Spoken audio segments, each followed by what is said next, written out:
নমস্কাৰ বন্ধু বান্ধৱীসকল, পুনৰবাৰ সকলোকে শিৱানী ষ্টাডি 2.0 JK চেনেলটিলৈ স্বাগতম জনাইছোঁ।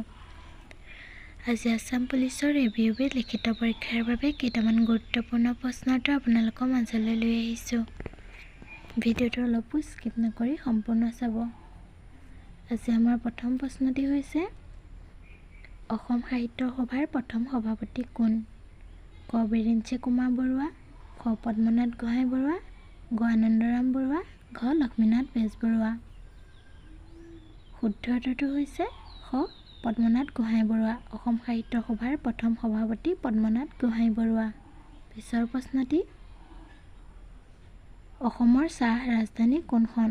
ক ডিব্ৰুগড়, খ গোলাঘাট, গ যোৰহাট, ঘ শোণিতপুৰ। শুদ্ধ উত্তৰটো হৈছে ক ডিব্ৰুগড়। অসমৰ চাহ ৰাজধানী ডিব্ৰুগড়। পিছৰ প্ৰশ্নটি, জোনবিল মেলা ক'ত অনুষ্ঠিত কৰা হয়?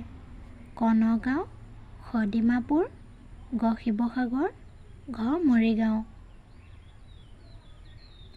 শুদ্ধ উত্তৰটো হৈছে ঘ মৰিগাঁও। জোনবিল মেলা মৰিগাঁৱত অনুষ্ঠিত কৰা হয়। পিছৰ প্ৰশ্নটি, অসমৰ ক'ত চূণশিল পোৱা যায়? ক কামৰূপ, খ ডিমা হাছাও, গ কাৰ্বি আংলং, ঘ শিৱসাগৰ।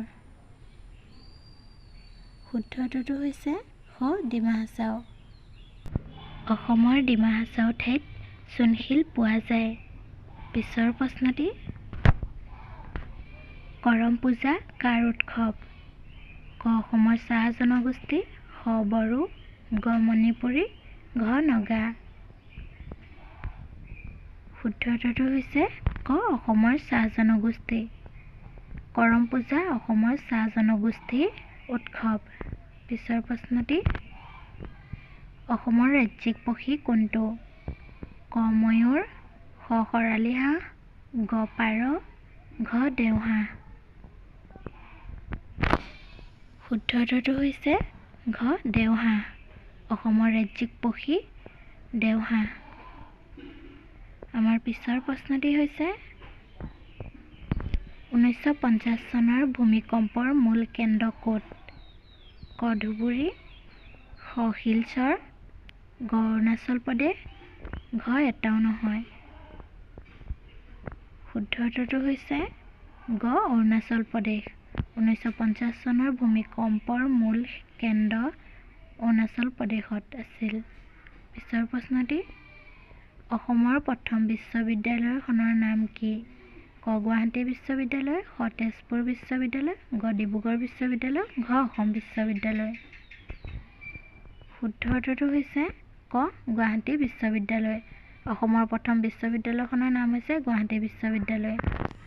আমাৰ পিছৰ প্ৰশ্নটি, শ্ৰীমন্ত শংকৰদেৱৰ প্ৰথম নাটকখনৰ নাম কি আছিল? ক চিহ্নযাত্ৰা, খ পত্নীপ্ৰসাদ, গ কেলিগোপাল, ঘ পাৰিজাত হৰণ।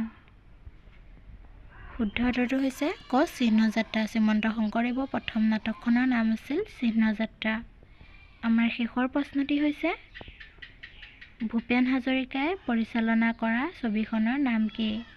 ক ইন্দ্ৰমালতী, খ মাউথ বন্ধুৰে, ঘ শকুন্তলা, ঘ এৰাবাটৰ সুৰ। শুদ্ধ উত্তৰটো হৈছে ঘ এৰাবাটৰ সুৰ। ভূপেন হাজৰিকাই পৰিচালনা কৰা ছবিখনৰ নাম হৈছে এৰাবাটৰ সুৰ। যদি ভিডিঅ'টো চাই ভাল লাগিল তেনেহ'লে লাইক এটা কৰি দিব আৰু প্ৰতিদিনে এনেধৰণৰ ভিডিঅ'সমূহ চাই থাকিবৰ বাবে চেনেলটো ছাবস্ক্ৰাইব কৰি ৰাখিব। ধন্যবাদ।